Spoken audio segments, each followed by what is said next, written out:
ഔചിത്യം എന്നൊരു സാധനമുണ്ട്. ഒരു മനുഷ്യനെ കുറച്ചൊക്കെ ഔചിത്യം വേണം. അമല ആരാണ്? അമല ഷാജി ശരിക്കും ആരാണ്? എന്നെ ഈ ഷോർട്ട് വീഡിയോ റീൽസ് അതിലൂടെ എല്ലാവർക്കും അറിയാം. ഞാനൊരു സെലിബ്രിറ്റിയാണ്, അത് ഓർമ്മ വേണം. കുറേ നാൾ മുന്നേ ആണെന്നുണ്ടെങ്കിൽ എന്തെങ്കിലും മറ്റേ ട്രോൾസ് അങ്ങനെ കൂടുതൽ എന്തെങ്കിലുമൊക്കെ അറിയുന്നത്. ഏറ്റവും കൂടുതൽ തമിഴ് സൈഡിൽ നിന്നാ കൂടുതൽ കമന്റ്സ് ഈ വീഡിയോ. തമിഴ് വീഡിയോസ് ആണോ കൂടുതൽ? തമിഴ് തന്നെ. അങ്ങനെയാണോ തമിഴ്നാട്ടിലെ കൂടുതൽ ഫാൻസ്? എല്ലാവർക്കും എന്നെ മതി. റിലേഷൻഷിപ്പ് ഉണ്ടോ? അതല്ലേ ഉണ്ടായിരുന്നു പറയാം. ഞാൻ സ്കൂളിൽ പഠിക്കുന്ന സമയത്ത് പറയാം. അതാ എന്റെ ഫസ്റ്റ് ലവ്. ഈ 7th പഠിക്കുമ്പോ ഞാൻ ഇങ്ങനെ ആലോചിക്കും പറയാൻ പോയി. പിന്നെ 8th അപ്പോഴും ഞാൻ ആലോചിച്ചു പറയാന്ന്. 10th ഞാൻ പറയാനായിട്ടുള്ള എനിക്ക് നല്ല അടിപൊളി സിറ്റുവേഷൻ കിട്ടിയ എല്ലാ വർഷവും ഒരു ഗേളിലൂടെ സംസാരിക്കുന്നുണ്ട്. അപ്പൊ വന്ന ആ ഒരു 10th ആ ഒരു വർഷവും ആ ഒരു ഗേളിലൂടെ സംസാരിക്കുന്നു. അപ്പൊ ഞാൻ ചുമ്മാ അവര് സംസാരിക്കുന്നു വിചാരിച്ചു. പിന്നെ ഫ്രണ്ട്സ് പറഞ്ഞു അതായിരുന്നു 3 years ആയിട്ട് അവന്റെ ലവ് എന്ന്. ഇത്രയും വലിയ ഗതി കെട്ടവൻ ഈ ലോകത്ത് വേറെ ആരെങ്കിലും ഉണ്ടാവും എന്റെ കർത്താവേ. ഞാൻ ഇവിടെ ഒന്ന്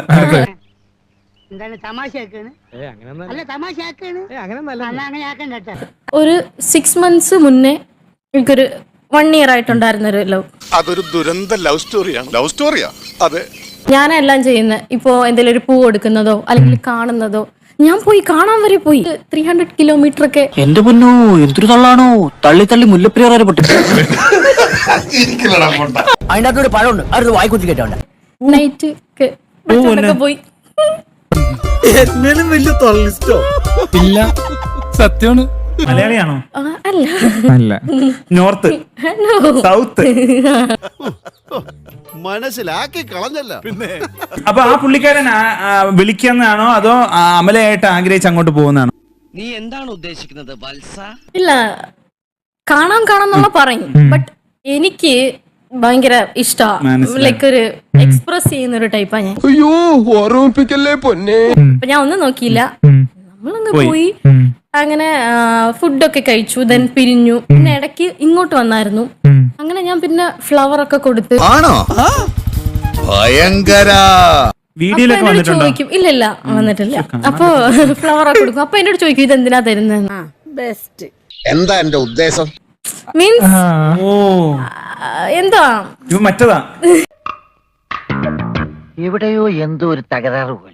ഞാൻ മറ്റേ ഗെറ്റപ്പ് ഇട്ടേക്കണം എന്നുള്ളു പെണ്ണിന്റെ. ബട്ട് പയ്യന്മാർ ചെയ്യുന്ന കാര്യങ്ങളെല്ലാം ഞാൻ അങ്ങോട്ട് ചെയ്യുന്നത്. മനസ്സിലായോ? അങ്ങനെ ചിന്തിക്കാൻ പോലും പാടില്ല. തേങ്ങ പത്തരച്ചാലും താളല്ലേ കറി. ഫ്ലവർ കൊടുക്കുന്നത്, ഒരു സ്ഥലത്ത് പോവാന്ന് പറയുന്നത്, അങ്ങനെയുള്ള എല്ലാ കാര്യം. അങ്ങനെയുള്ള പെൺപിള്ളേരാണ് പയ്യന്മാർക്ക് ആവശ്യം. പയ്യന്റെ തിരിച്ച് സ്നേഹം കിട്ടുന്നില്ലല്ലോ. പ്രതീക്ഷിച്ചവരിൽ നിന്ന് എനിക്കൊന്നും കിട്ടിയില്ല, സ്നേഹം പോലും. ഞാൻ അയാൾക്ക് വേണ്ടി എല്ലാം ചെയ്യുന്നുണ്ട്, എല്ലാ കാര്യം ചെയ്യുന്നുണ്ട്. ബട്ട് അയാൾ എന്നെ ഇഷ്ടപ്പെടുന്നുണ്ടോ ഇല്ല ഞാൻ മനസ്സിലാക്കിയില്ല. ബട്ട് അതെനിക്ക് ഭയങ്കര സാഡ് ആയിപ്പോയി. நீங்க யாரை சந்தோஷப்படுத்துறதுக்காக இதெல்லாம் நீங்க செய்றீங்களோ அவங்களுக்கே ஒரு கட்டத்துல உங்களை பிடிக்காம போயிடும். ഞാനായിരിക്കും കൂടുതൽ ലവ് ചെയ്യുന്നതും കൂടുതൽ കെയർ അങ്ങനെയുള്ളത്. തിരിച്ചുള്ളത് എനിക്ക് എല്ലാം. നിങ്ങളെന്തിനാ അതിന് ഇമ്പോർട്ടൻസ് കൊടുക്കാതെ ബാക്കിയുള്ളവരുടെ കാര്യങ്ങൾക്ക് വേണ്ടി ഇങ്ങനെ ഓടി നടന്നത്? എല്ലാരും ആദ്യം സ്വന്തം കാര്യം നോക്കിയിട്ടല്ലേ ബാക്കിയുള്ളവരുടെ കാര്യങ്ങൾക്ക് വേണ്ടി നടക്കൂ. ഞാൻ എന്നും വിഷമിക്കാം ഒരു കാര്യത്തില്. അത് എങ്ങനെ ബ്രേക്കപ്പ് ആയത് എങ്ങനെ? അതെങ്ങനെ ലാസ്റ്റ് പറഞ്ഞു എന്റെ അടുത്ത് പറഞ്ഞു എനിക്ക് നിന്നെ ഇഷ്ടമല്ല, ഞാൻ നിന്റെ ഫ്രണ്ട് ആയിട്ടാ കണ്ടെന്ന്.